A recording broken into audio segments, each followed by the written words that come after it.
2 at 6. A family in Central has been trying for years to have a child. Their story does not have a good ending, and tonight they share it with News 2's Brittany Weiss, hoping it never happens to anyone else. So much happiness in one picture. Abigail Grace. Her nursery complete.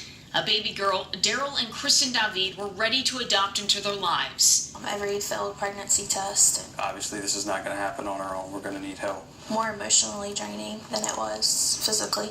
Hope after multiple rounds of IVF, the two unable to conceive.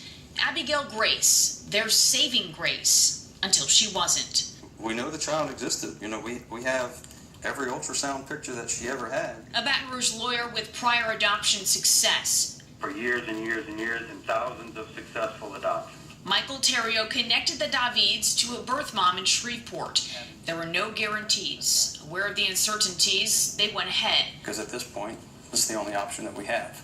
Check after check handed over for legal services. And the maintaining and management of the birth mother. And about $1,500 a month to the birth mom.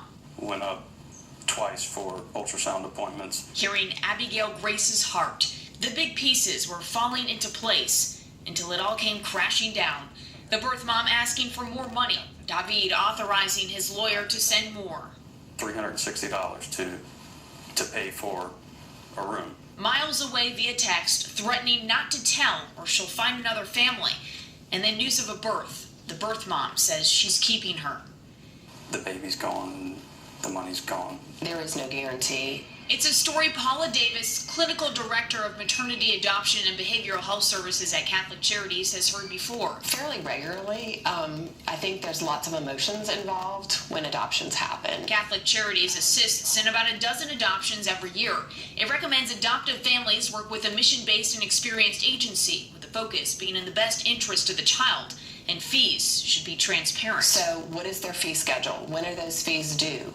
Are those fees refundable? And are they tied to a specific adoption? Never saw a receipt from it. Never saw an itemized report saying how any of our money was divided up. In the end, the Davids handed over about $26,000. Terrio says there are no refunds. Private adoption is not a legal contract. The law says that the adoption is not being done as a quid pro quo for the money being given. Where's the baby?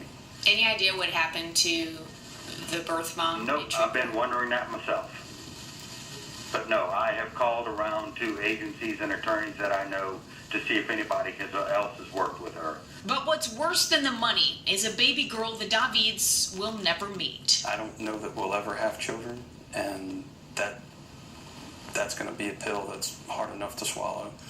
But we can't let this happen anymore.